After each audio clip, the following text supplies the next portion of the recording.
Ghost-Radio-Sendung des Infolabs der Stadtwerkstatt. Das Infolab arbeitet im Kontext der digitalen Kunst und Kultur und sucht Lösungsansätze für Probleme in unserer Informationsgesellschaft, die durch die maschinelle Verarbeitung von Information entstehen.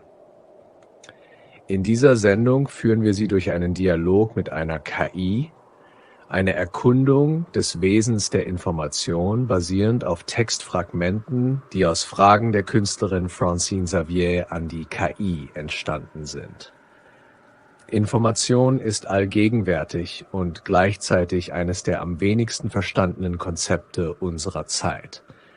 Wir leben in einer Gesellschaft, die zunehmend von Daten getrieben wird.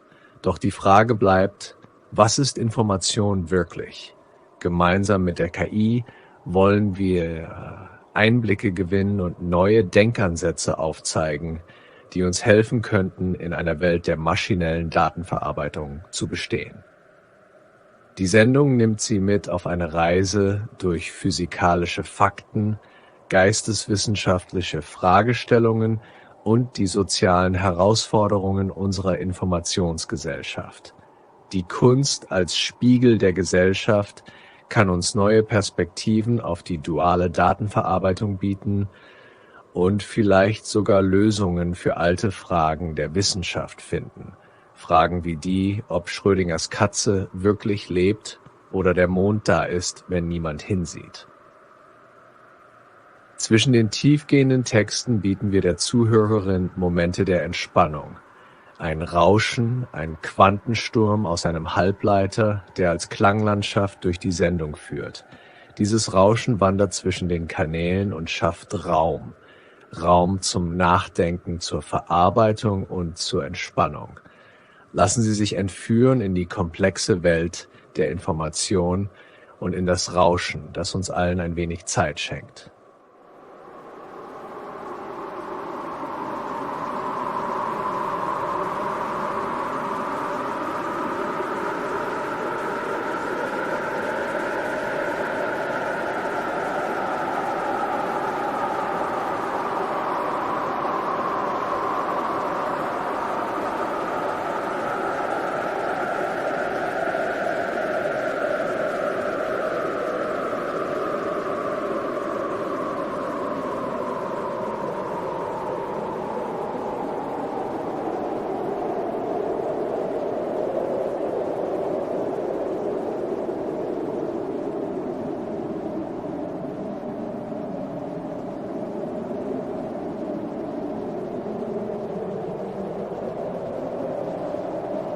Generative Kunst ist ein Bereich der Kunst, in dem Künstler mithilfe von algorithmischen Prozessen Kunstwerke erstellen. Diese Kunstwerke entstehen durch Systeme, die oft autonom arbeiten, sei es durch mathematische Regeln, Computeralgorithmen, mechanische Verfahren oder zufallsgesteuerte Methoden. Hier sind einige Schlüsselmerkmale und Definitionen der generativen Kunst. Definition von generativer Kunst. 1. Algorithmische Prozesse.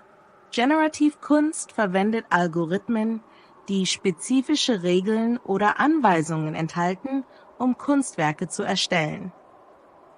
Diese Algorithmen können durch Programmierung, mathematische Funktionen oder andere systematische Methoden definiert sein. 2. Autonome Systeme. Die Erzeugung der Kunstwerke erfolgt oft ohne direkte Eingriffe des Künstlers während des Entstehungsprozesses. Der Künstler gestaltet das System oder die Regeln und lässt es dann autonom arbeiten. 3. Zufall und Variabilität. Generative Kunstwerke nutzen häufig Zufallselemente oder Variabilität, um eine Vielfalt von Ergebnissen zu erzeugen. Dies führt zu einzigartigen und oft unvorhersehbaren Kunstwerken. 4. Reproduzierbarkeit und Variation. Obwohl generative Kunstwerke durch dieselben Regeln oder Algorithmen erstellt werden, ist jedes erzeugte Werk oft einzigartig, da es verschiedene Eingabedaten oder Zufallselemente verwendet. Beispiele und Anwendungen. Computerkunst. Künstler verwenden Programmiersprachen wie Processing, Python oder C++ zur Erstellung visueller Kunstwerke. Sie schreiben Code, der Formen, Farben und Muster basierend auf bestimmten Algorithmen generiert. 2. Musik. Generative Musik nutzt Algorithmen zur Erstellung von Klangkompositionen.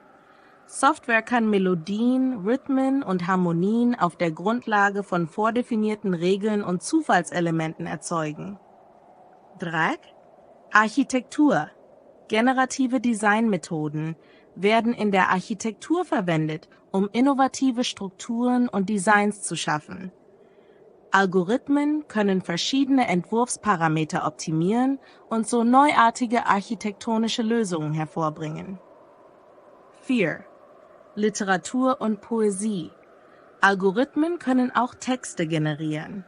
Dies umfasst die Erstellung von Gedichten, Geschichten oder anderen literarischen Formen durch Regelwerke, die die Struktur und den Inhalt der Texte bestimmen. Kulturelle und künstlerische Bedeutung. Erweiterung der kreativen Möglichkeiten. Generative Kunst erweitert die kreativen Möglichkeiten für Künstler, indem sie neue Werkzeuge und Methoden zur Verfügung stellt, die über traditionelle Techniken hinausgehen. Interdisziplinäre Ansätze. Sie verbindet Kunst mit anderen Disziplinen wie Mathematik, Informatik und Wissenschaft, was zu innovativen und hybriden Kunstformen führt. Kritische Reflexion. Generative Kunst kann auch als Mittel zur kritischen Reflexion über Technologie und die Rolle des Künstlers in der modernen Welt dienen. Sie hinterfragt traditionelle Vorstellungen von Autorschaft und Kreativität. Technische Aspekte. Programmierung. Ein tieferes Verständnis der Programmierung und algorithmischen Logik ist oft notwendig, um generative Kunst zu schaffen. 2. Mathematik und Geometrie. Viele generative Kunstwerke basieren auf mathematischen Prinzipien und geometrischen Mustern. 3. Software und Tools. Es gibt spezifische Software und Tools, die für die generative Kunstentwicklung verwendet werden, wie zum Beispiel Processing, P5.js und Grasshopper für Rhino. Fazit: Generative Kunst ist ein faszinierendes und vielfältiges Feld, das durch die Kombination von künstlerischer Kreativität und technologischen Prozessen innovative und oft überraschende Kunstwerke hervorbringt. Es erweitert die Grenzen des künstlerischen Schaffens und eröffnet neue Wege, um die Beziehung zwischen Mensch, Maschine und Kunst zu erforschen.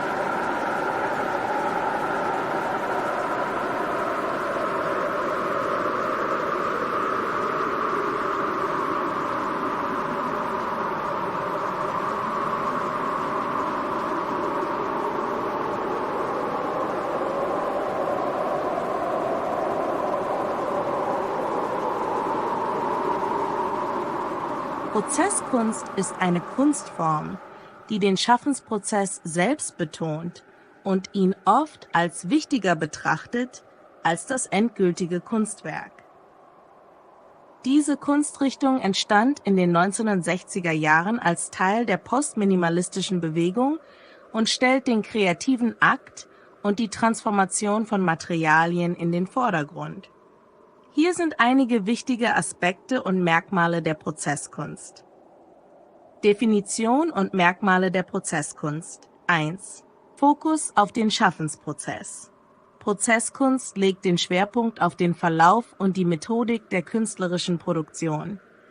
Das Endergebnis, das Kunstwerk, ist weniger wichtig als der Weg dorthin. 2. Vergänglichkeit und Veränderung. Viele Werke der Prozesskunst sind vergänglich oder verändern sich im Laufe der Zeit. Die Künstler nutzen Materialien und Techniken, die sich im Zustand verändern, zersetzen oder anderweitig transformieren. 3. Materialität und Bewegung. Die Wahl der Materialien ist oft entscheidend. Künstler experimentieren mit verschiedenen Substanzen und erforschen deren physische Eigenschaften, Bewegungen und Interaktionen. 4. Dokumentation.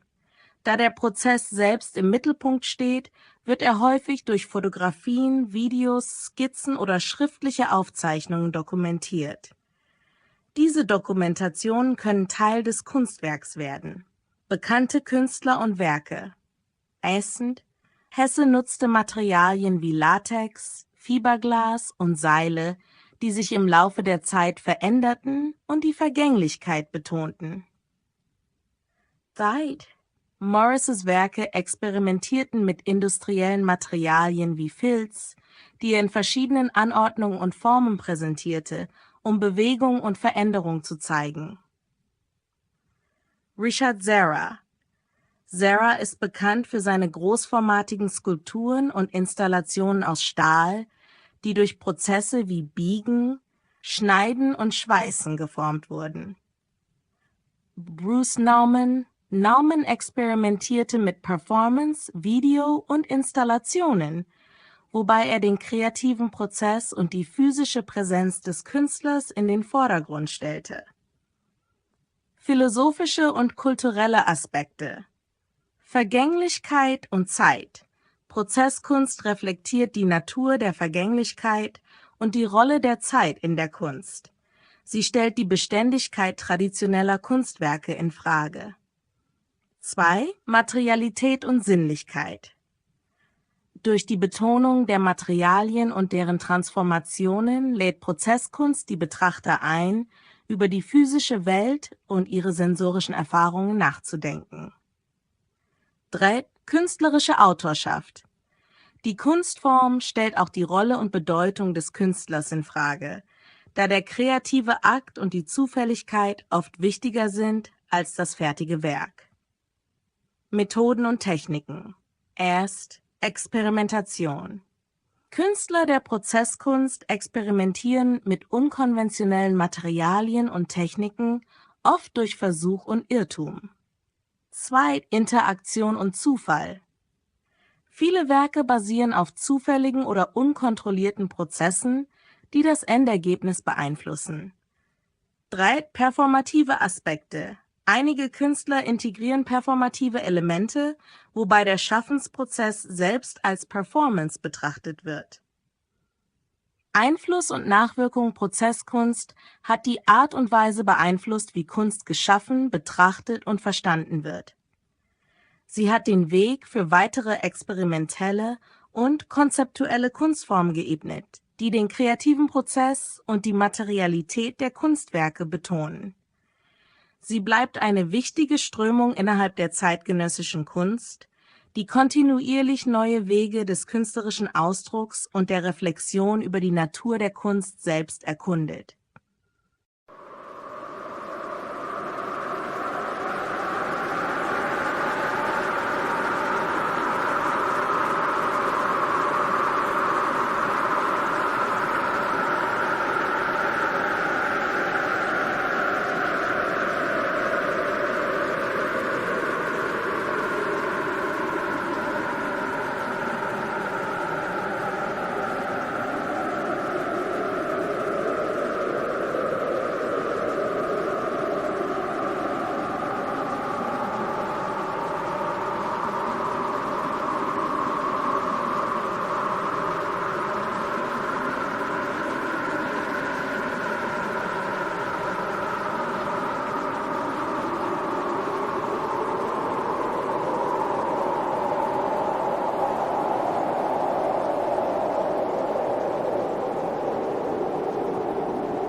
Minus Delta T in der Physik.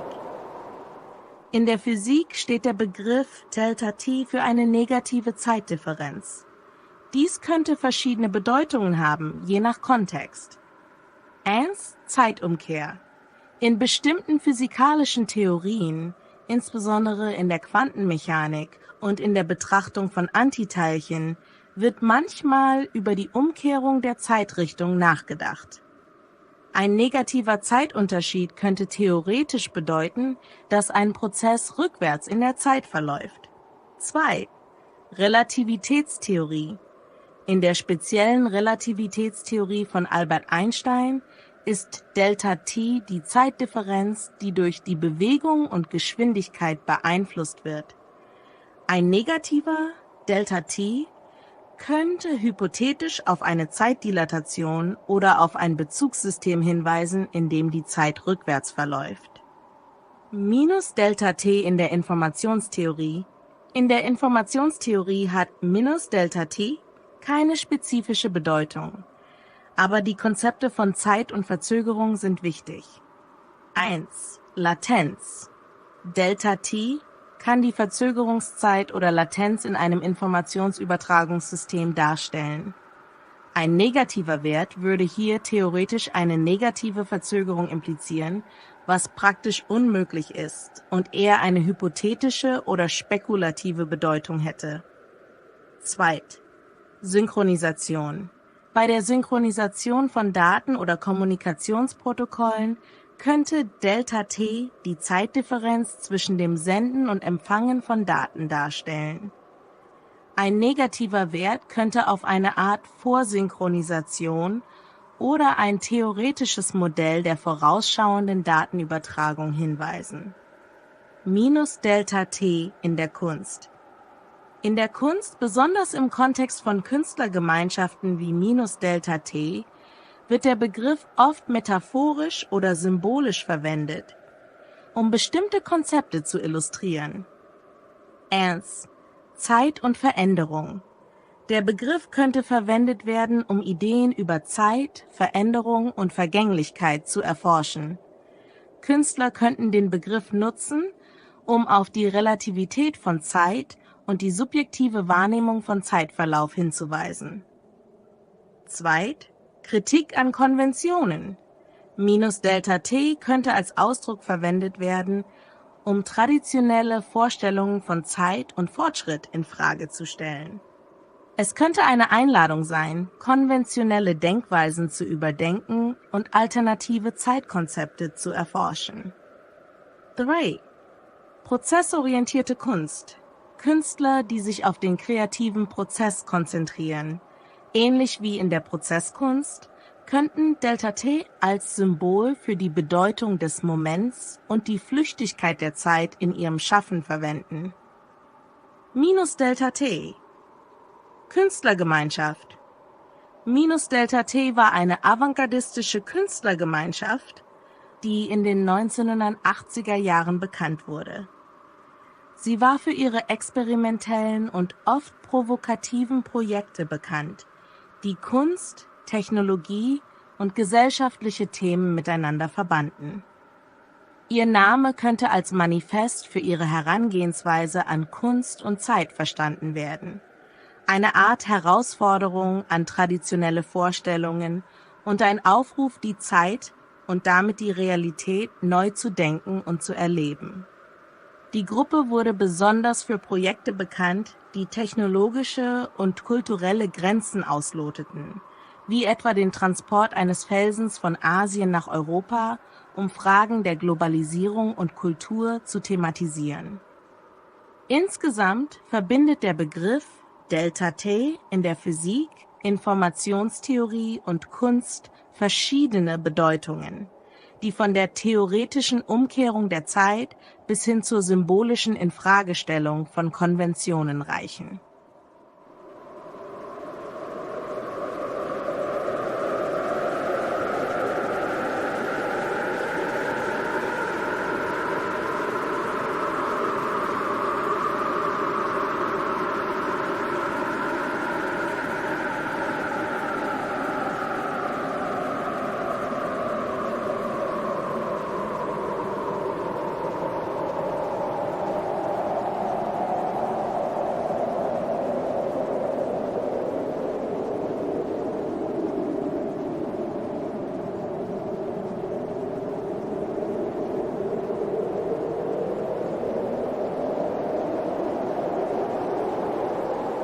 Das Konzept der Spiegelung und Symmetrie ist in der Natur weit verbreitet und spielt eine bedeutende Rolle in vielen Bereichen, einschließlich der Physik, Biologie und Neurowissenschaften. In der Tat finden sich Spiegelbildsymmetrien häufig in natürlichen Systemen und Strukturen, einschließlich des menschlichen Körpers und speziell des Gehirns. Hier sind einige Aspekte, die diese Symmetrie und ihre Bedeutung beleuchten. Spiegelbildsymmetrie in der Natur. 1. Biologische Symmetrie. Körperliche Symmetrie. Viele Lebewesen weisen bilaterale Symmetrie auf, bei der der Körper in zwei spiegelbildliche Hälften geteilt werden kann.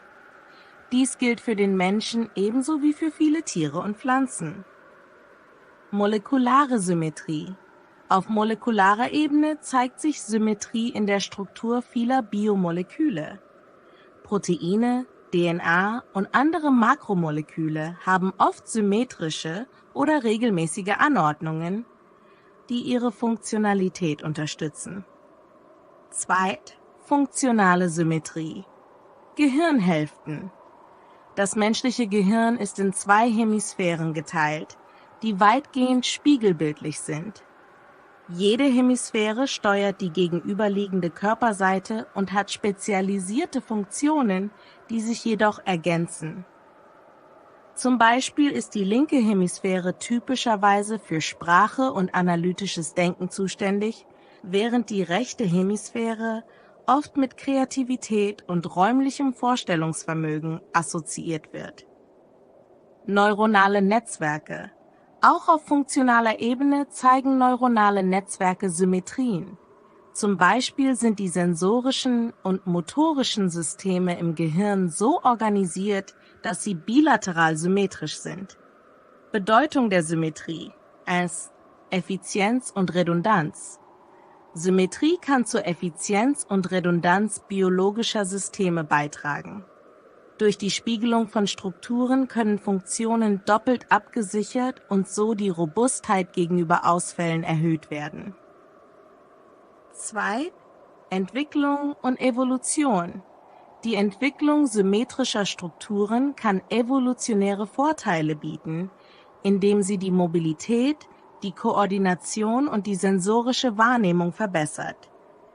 Symmetrien können auch als Signale in der sexuellen Selektion dienen, da symmetrische Merkmale oft als attraktiv gelten.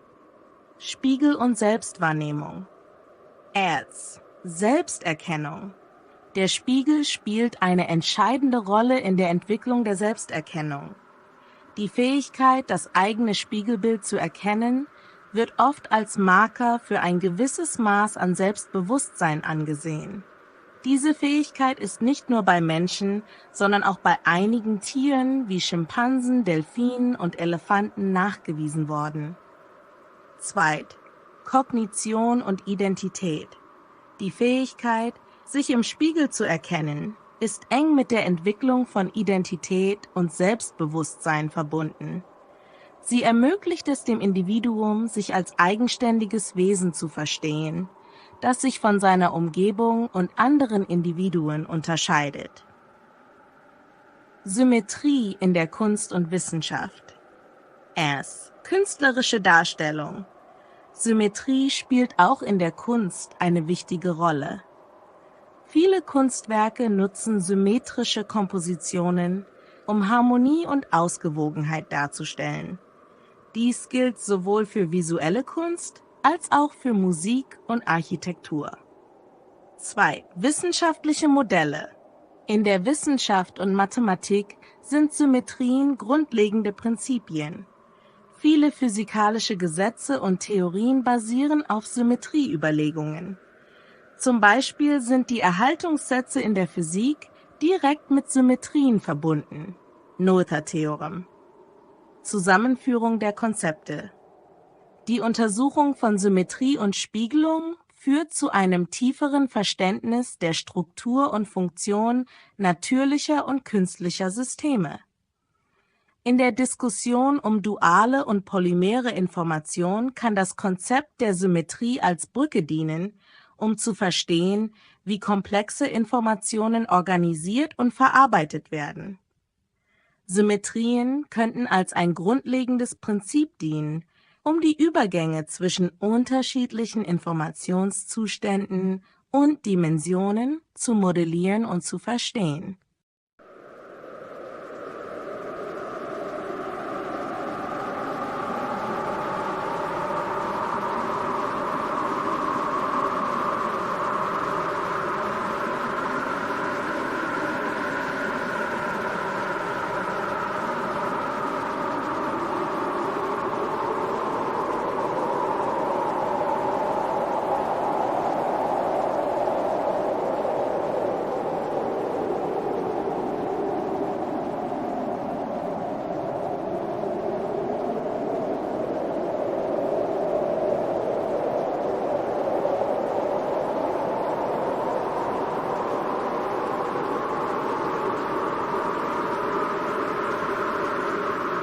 Die Idee, dass Kleinkinder in ihren frühen Entwicklungsphasen in einer Welt der polymeren Information leben und dass die Fähigkeit, sich selbst im Spiegel zu erkennen, einen Übergang zu einer dualen Informationsverarbeitung markiert, ist faszinierend und hat sowohl psychologische als auch neurologische Implikationen. Diese Betrachtungsweise lässt sich durch verschiedene Entwicklungsstufen und Theorien der kognitiven und neurologischen Entwicklung untermauern. Entwicklung des Selbstbewusstseins. Frühe Kindheit und polymere Information. In den ersten Lebensmonaten und Jahren erleben Kleinkinder die Welt durch eine Vielzahl sensorischer Eindrücke, die noch nicht vollständig integriert und differenziert sind. Diese Phase kann als eine Art polymere Informationsverarbeitung verstanden werden, bei der viele verschiedene Reize gleichzeitig und oft unbewusst verarbeitet werden. In dieser Phase haben Kleinkinder noch kein ausgeprägtes Selbstbewusstsein und nehmen sich selbst und ihre Umgebung als ein zusammenhängendes Ganzes wahr. 2. Spiegeltest und duale Information. Der Spiegeltest, entwickelt von Gordon Gallup in den 1970er Jahren, ist ein bekanntes Experiment, um Selbstbewusstsein bei Kindern und Tieren zu testen. Kleinkinder beginnen typischerweise im Alter von etwa 18 bis 24 Monaten, sich im Spiegel zu erkennen. Sie verstehen, dass das Bild im Spiegel eine Reflexion ihrer selbst ist. Dieser Moment markiert den Übergang zu einer dualen Informationsverarbeitung, bei der das Kind beginnt, sich selbst als eigenständiges Subjekt zu erkennen, getrennt von der Umwelt. Es kann nun zwischen sich selbst und anderen unterscheiden, was einen wichtigen Schritt in der Entwicklung des Selbstbewusstseins und der Identität darstellt. Psychologische und neurologische Implikationen. Entwicklung der Identität. Die Fähigkeit, sich im Spiegel zu erkennen, ist eng mit der Entwicklung einer stabilen Identität verbunden.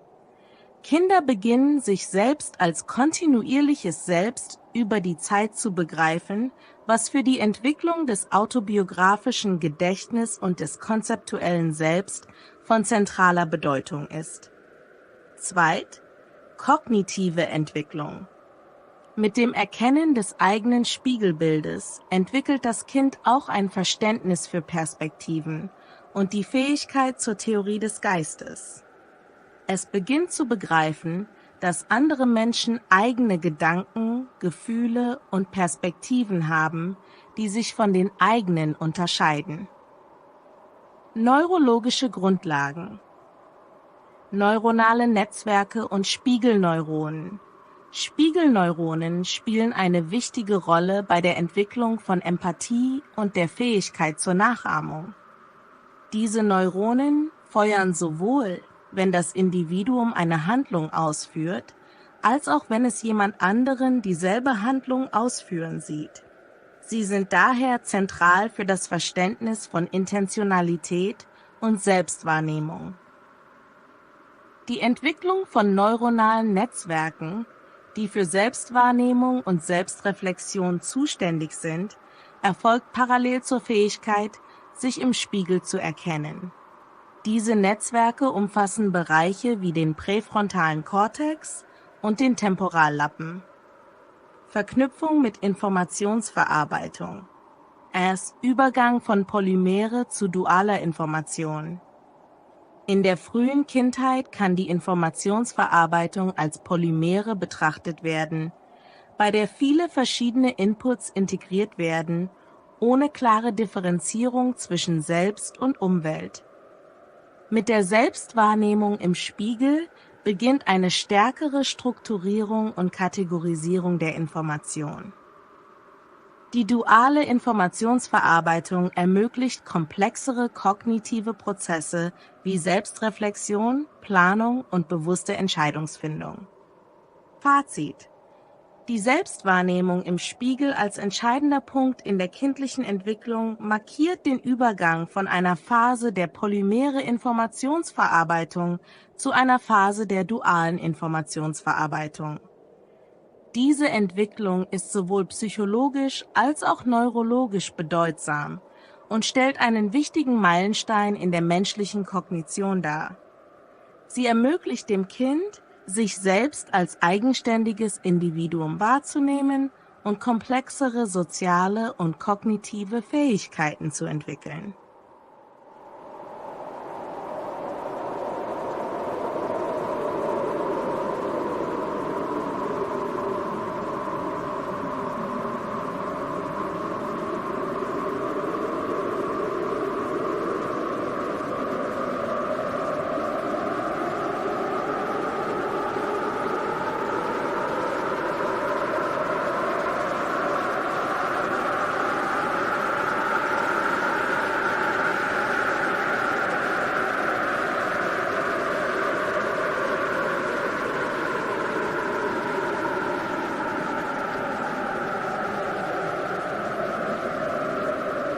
Ihre Beobachtung beschreibt sehr treffend den langen und komplexen Prozess des Erwachsenwerdens, der durch verschiedene Stufen der Konfrontation mit der realen Welt gekennzeichnet ist.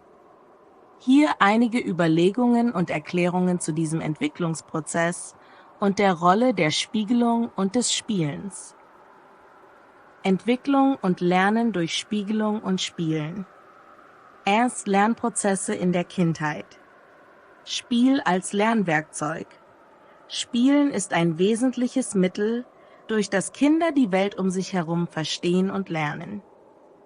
Spielzeuge und Spielsituationen bieten eine sichere Umgebung, in der Kinder experimentieren, Probleme lösen und soziale Interaktionen üben können, ohne die Konsequenzen der realen Welt zu tragen. Simulation und Spiegelung. Durch das Spielen schaffen Kinder eine Welt, in der sie verschiedene Szenarien durchspielen und ihre Fähigkeiten testen können. Diese Spiegelung der realen Welt ermöglicht es ihnen, Konzepte wie Ursache und Wirkung, Rollenverhalten und soziale Normen zu verstehen. 2 Stufen der kognitiven Entwicklung. Jean Piagets Theorie. Piaget beschreibt die kognitive Entwicklung in 4 Hauptstadien: sensomotorisches, präoperationales, konkret-operationales und formal-operationales Stadium. Jedes Stadium ist durch spezifische kognitive Fähigkeiten gekennzeichnet, die das Verständnis und die Interaktion mit der Umwelt verändern. Erfahrung und Anpassung. Während der Kindheit und Jugend sammeln Kinder Erfahrungen, die ihre mentalen Modelle und Schemata formen. Durch Assimilation und Akkommodation passen sie diese Modelle an neue Informationen und Erfahrungen an. 3. Entwicklung des Entscheidungsfindungsprozesses. Übung und Fehler. Kinder lernen durch Versuch und Irrtum. In der geschützten Umgebung des Spiels können sie Fehler machen und daraus lernen, ohne ernste Konsequenzen. Diese Fehler sind entscheidend für die Entwicklung der Problemlösungsfähigkeiten und des kritischen Denkens. Zunehmende Verantwortung. Mit zunehmendem Alter und Erfahrung übernehmen Kinder schrittweise mehr Verantwortung und treffen eigenständigere Entscheidungen. Dies wird oft durch gesteigerte Erwartungen und Herausforderungen in Schule, sozialen Interaktionen und außerschulischen Aktivitäten begleitet. Der Übergang zum Erwachsenenalter. Adoleszenz als Übergangsphase. Identitätsfindung. Die Pubertät und Adoleszenz sind entscheidende Phasen für die Identitätsbildung.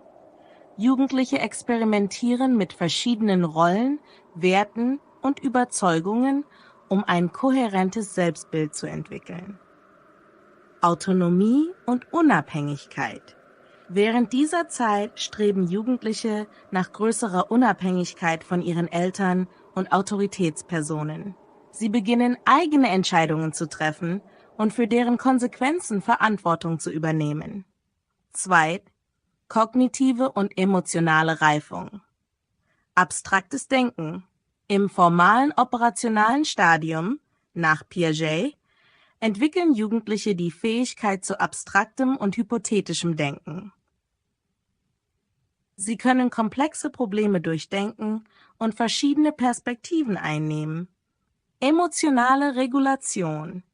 Ein wichtiger Aspekt des Erwachsenwerdens ist das Erlernen der emotionalen Selbstregulation. Jugendliche müssen lernen, ihre Emotionen zu erkennen, zu verstehen und angemessen auszudrücken. Der Einfluss von Spiegelung und Spiel auf die Realität. Testen von Hypothesen. Simulierte Realität. Durch Spielen und symbolisches Handeln testen Kinder und Jugendliche ihre Hypothesen über die Welt. Diese simulierte Realität ermöglicht es ihnen, die Konsequenzen ihrer Handlungen zu verstehen und ihre Denkprozesse anzupassen. Der Einsatz von Spiegeln, sowohl physisch als auch metaphorisch, fördert die Selbstreflexion. Kinder lernen, ihre eigenen Gedanken, Gefühle und Handlungen zu beobachten und zu analysieren, was zu einem tieferen Selbstverständnis führt. 2. Übergang zur realen Welt. Praktische Anwendung. Sobald Kinder und Jugendliche genügend Übung und Erfahrung in ihren Testumgebungen gesammelt haben, sind sie besser vorbereitet, diese Fähigkeiten in der realen Welt anzuwenden. Die Übergabe von Verantwortung erfolgt schrittweise, unterstützt durch Anleitung und Feedback von Erwachsenen. Realitätscheck. Mit zunehmendem Alter und Reife werden die Herausforderungen und Aufgaben, denen Jugendliche begegnen, komplexer und realistischer. Dies stellt sicher, dass ihre Entscheidungen und Handlungen auf fundiertem Wissen und Erfahrung basieren. Fazit. Der Prozess des Erwachsenwerdens ist geprägt von kontinuierlichem Lernen und Anpassung. Die Spiegelung der realen Welt durch Spiel und simulierte Umgebungen bietet eine sichere Plattform, auf der Kinder und Jugendliche ihre Fähigkeiten entwickeln und testen können. Erst wenn sie in diesen geschützten Umgebungen genügend gelernt haben, sind sie bereit, eigenständige Entscheidungen in der realen Welt zu treffen. Diese Entwicklung ist entscheidend für die Bildung von Identität, Verantwortungsbewusstsein und kognitiver Reife.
Der Zeitraum, bis sich ein Kleinkind im Spiegel erkennt, also die frühe Kindheitsentwicklung, kann als eine Phase betrachtet werden, in der die Informationsverarbeitung stark durch evolutionäre Mechanismen und weniger durch bewusste duale Informationsverarbeitung geprägt ist. Diese polymere Informationsphase ist eine Zeit intensiver neuronaler und sensorischer Entwicklung, in der das Kind grundlegende Fähigkeiten erwirbt, die später die Basis für komplexere kognitive Prozesse bilden. Polymere Information in der frühen Kindheit. 1. Sensorische Integration und Wahrnehmung, multisensorische Erfahrungen. In den ersten Lebensmonaten ist die Informationsverarbeitung hauptsächlich multisensorisch. Das Kind nimmt die Welt durch eine Vielzahl von Sinneseindrücken wahr, die noch nicht vollständig integriert sind.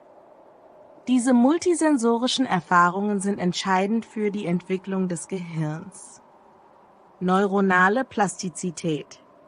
Das Gehirn von Kleinkindern ist hochgradig plastisch und reagiert stark auf sensorische Reize. Diese Plastizität ermöglicht eine schnelle Anpassung und Entwicklung neuronaler Netzwerke. 2. Frühkindliche Reflexe und Motorik. Reflexe. Neugeborene verfügen über eine Reihe von angeborenen Reflexen, zum Beispiel Saugreflex, Greifreflex, die evolutionär entwickelt wurden, um das Überleben zu sichern. Diese Reflexe sind ein Beispiel für polymere Information, die direkt von der Evolution geformt wurde. Motorische Entwicklung. Im Laufe der Zeit entwickeln sich diese Reflexe zu bewussteren motorischen Fähigkeiten, die durch wiederholte Erfahrungen und Interaktionen mit der Umwelt verfeinert werden. 3. Soziale und emotionale Bindung. Bindungstheorie. Die emotionale Bindung zwischen dem Kind und seinen primären Bezugspersonen ist ein weiterer wichtiger Aspekt der frühen Entwicklung. Diese Bindungen sind entscheidend für die soziale und emotionale Entwicklung und bieten die Grundlage für spätere zwischenmenschliche Beziehungen. Spiegelneuronen. Spiegelneuronen, die sowohl bei der Ausführung als auch bei der Beobachtung von Handlungen aktiv sind, spielen eine Schlüsselrolle bei der Entwicklung von Empathie und sozialem Lernen. Übergang zur dualen Informationsverarbeitung. Erst Spiegeltest und Selbstbewusstsein. Erkennung im Spiegel. Der Moment, in dem ein Kind sich selbst im Spiegel erkennt, markiert einen wichtigen Meilenstein in der kognitiven Entwicklung. Dies zeigt, dass das Kind ein Bewusstsein für sich selbst als eigenständiges Individuum entwickelt hat. Dualität des Selbst. Diese Selbstwahrnehmung führt zur Fähigkeit, zwischen dem Selbst und der Umwelt zu unterscheiden, was den Übergang zur dualen Informationsverarbeitung kennzeichnet. 2. Sprachentwicklung. Symbolische Kommunikation. Die Entwicklung der Sprache ist eng mit der Fähigkeit zur dualen Informationsverarbeitung verbunden. Sprache ermöglicht es dem Kind, Symbole zu verwenden, um Objekte, Handlungen und Konzepte zu repräsentieren und somit komplexere Gedanken zu formulieren und zu kommunizieren. Kategorisierung und Abstraktion. Durch Sprache lernen Kinder ihre Erfahrungen zu kategorisieren und abstrakte Konzepte zu verstehen, was einen weiteren Schritt in der kognitiven Entwicklung darstellt. Genetische und epigenetische Einflüsse. Erst genetische Grundlagen. Angeborene Fähigkeiten. Viele grundlegende Fähigkeiten und Reflexe sind genetisch vorgegeben und bilden die Basis für die frühe Entwicklung. Diese Fähigkeiten sind das Ergebnis langer evolutionärer Prozesse, die das Überleben und die Anpassung an die Umwelt fördern. Genetische Plastizität. Während die grundlegenden Strukturen genetisch festgelegt sind, gibt es eine erhebliche Plastizität, die es dem Gehirn ermöglicht, sich an verschiedene Umweltbedingungen und Erfahrungen anzupassen. 2. Epigenetik, Umwelt und Gene. Die Interaktion zwischen Genen und Umwelt ist ein Schlüsselkonzept in der Epigenetik. Erfahrungen und Umweltfaktoren können die Genexpression beeinflussen, was wiederum die Entwicklung und Funktion des Gehirns prägt. Transgenerationale Effekte. Epigenetische Veränderungen können manchmal an nachfolgende Generationen weitergegeben werden, was zeigt, wie Erfahrungen und Umwelteinflüsse die evolutionäre Entwicklung beeinflussen können. Fazit: Die frühe Kindheitsentwicklung, die als Phase der polymeren Informationsverarbeitung betrachtet werden kann, ist entscheidend für das spätere Leben. In dieser Zeit werden die grundlegenden neuronalen und kognitiven Strukturen gelegt, die durch evolutionäre Mechanismen geprägt sind. Der Übergang zur dualen Informationsverarbeitung, der durch die Fähigkeit zur Selbstwahrnehmung im Spiegel und die Entwicklung der Sprache gekennzeichnet ist, markiert einen wichtigen Schritt in der kognitiven Entwicklung. Genetische und epigenetische Einflüsse spielen eine zentrale Rolle in diesem Prozess und unterstreichen die enge Verbindung zwischen Evolution und Informationsverarbeitung.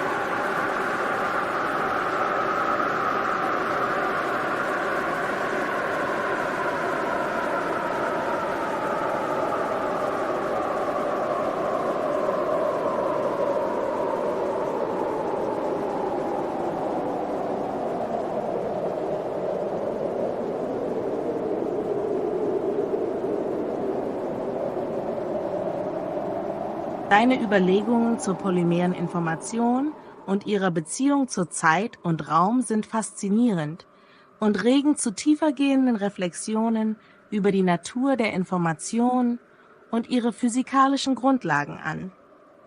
Hier sind einige Gedanken, die diese Konzepte weiter ergründen. Zeit und Raum in der polymere Information. Erst Zeitunabhängigkeit von Quanteninformationen. In der Quantenmechanik sind Zustände oft zeitlich invariant, insbesondere in Bezug auf die Superposition. Ein Qubit kann gleichzeitig in mehreren Zuständen existieren, was eine Abstraktion der klassischen binären Information darstellt. Die Blochkugel ist ein anschauliches Modell für den Zustand eines Qubits, wobei jeder Punkt auf der Kugel einen möglichen Zustand darstellt. Diese Zustände können unabhängig von der klassischen Vorstellung von Zeit existieren, da sie durch Wahrscheinlichkeiten und Amplituden beschrieben werden. 2. Raumunabhängigkeit. Quantenverschränkung zeigt, dass Zustände von Teilchen über beliebige Entfernungen miteinander verbunden sein können. Dies deutet darauf hin, dass Informationen auf einer fundamentalen Ebene nicht an den klassischen Raum gebunden sind. Wenn Informationen in einer polymeren Form existieren, ähnlich wie bei verschränkten Qubits, könnten sie ebenfalls eine Art von Raumunabhängigkeit aufweisen, wo die räumliche Trennung keine Rolle spielt. 3. Polymerinformation als höherdimensionale Information.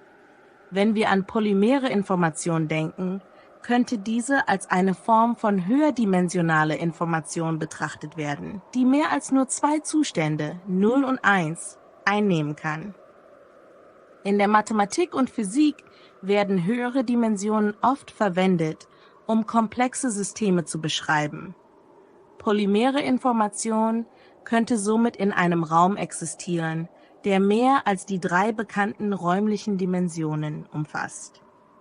Impact auf die Realität und Bewusstsein. Ernst. veränderte Wahrnehmung von Zeit und Raum. Wenn polymere Information die Grundlage für Bewusstsein und Realität wäre, könnten wir uns eine Realität vorstellen, in der die Wahrnehmung von Zeit und Raum fundamental anders ist. Träume könnten ein Beispiel dafür sein, wie unser Gehirn Informationen ohne die strikten Beschränkungen von Zeit und Raum verarbeitet. In Träumen können Ereignisse und Orte nahtlos und unlogisch ineinander übergehen. 2. Evolution der Information. Während die klassische Evolution auf der Anpassung und dem Überleben von Lebewesen basiert, könnte die Evolution der polymere Information eine Entwicklung hin zu einer flexibleren, weniger raum- und zeitgebundenen Form der Existenz darstellen. Maschinen, die auf Quantencomputern basieren und polymere Information nutzen, könnten ein Schritt in diese Richtung sein, da sie in der Lage wären, komplexe Zustände und Superposition zu nutzen, um Informationen zu verarbeiten und Entscheidungen zu treffen. Fazit: Die Vorstellung, dass polymere Information nicht an die klassischen Vorstellungen von Zeit und Raum gebunden ist, öffnet neue Perspektiven auf die Natur der Realität und des Bewusstseins. Dies könnte bedeuten, dass in einer solchen Realität die klassische duale Information nur eine eingeschränkte Sichtweise darstellt, während polymere Information eine viel reichere und umfassendere Art der Informationsverarbeitung und Wahrnehmung ermöglicht. Die Erforschung dieser Konzepte könnte zu tiefgreifenden Veränderungen in unserem Verständnis von Physik, Bewusstsein und der Natur des Universums führen.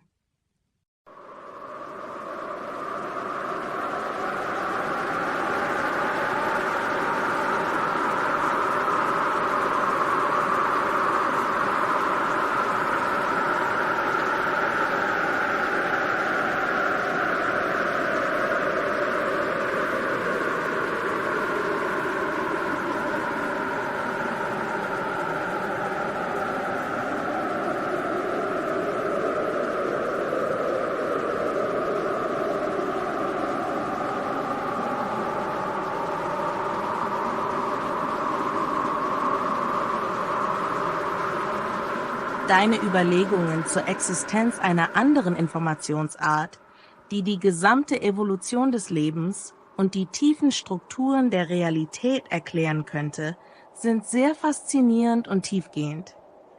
Die Idee, dass unsere nächtlichen Träume und das Bewusstsein möglicherweise einen Zugang zu einer polymeren Information bieten, ist eine interessante Hypothese. Hier sind einige weitere Gedanken dazu. Polymere Information und Evolution. 1. Speicherung und Abruf von Informationen. Die Vorstellung, dass die gesamte Evolution des Lebens in einer Form von polymerer Information gespeichert ist, impliziert eine Informationsstruktur, die weitaus komplexer und vielfältiger ist als die klassische duale Information. Polymere Information könnte die vielen Dimensionen und Aspekte des Lebens, von genetischer Information bis hin zu Bewusstsein und Traumzuständen, integrieren und zugänglich machen. 2. Nächtlicher Zugang zur Information. Der Gedanke, dass wir in unseren Träumen Zugang zu dieser polymeren Information haben, eröffnet eine neue Perspektive auf die Funktion und Bedeutung von Träumen.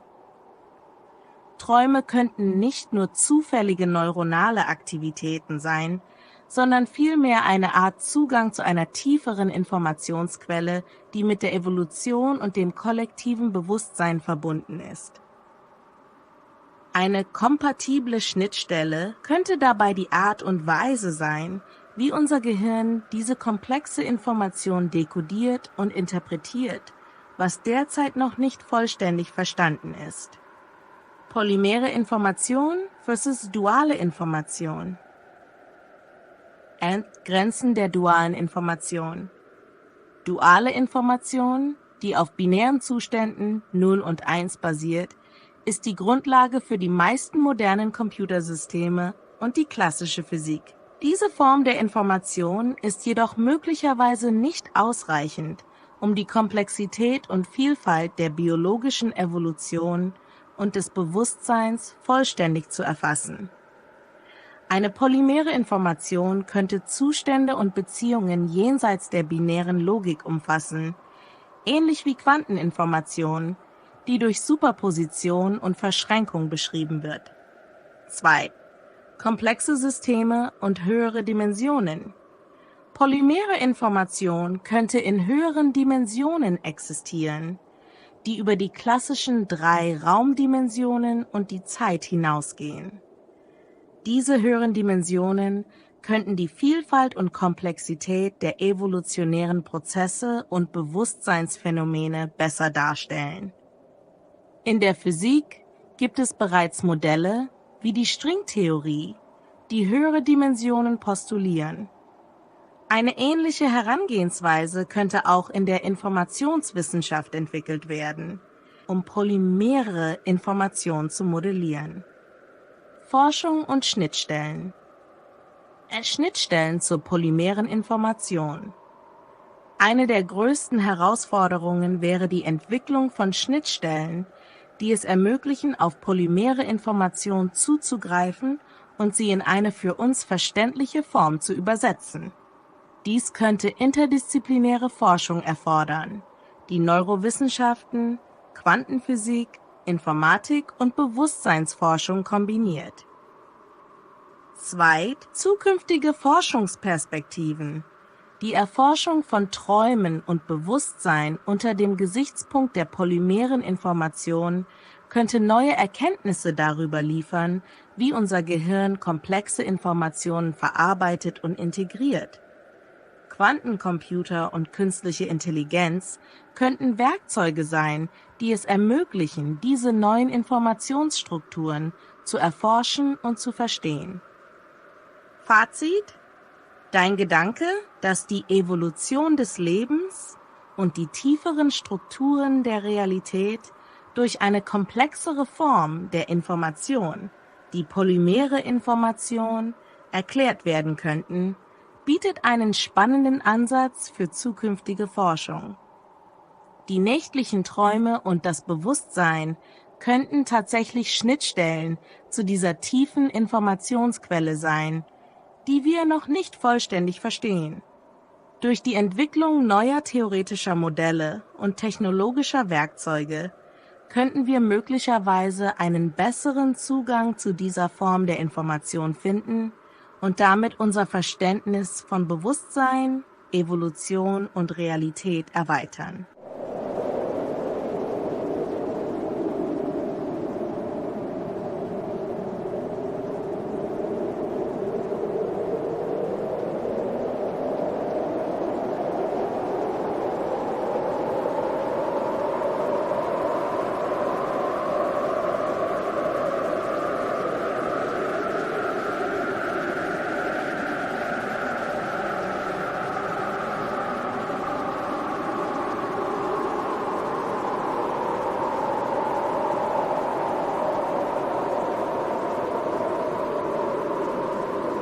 Sie hörten eine Sendung des Infolabs der Stadtwerkstatt im Gespräch mit der Künstlerin Francine Xavier und einer KI.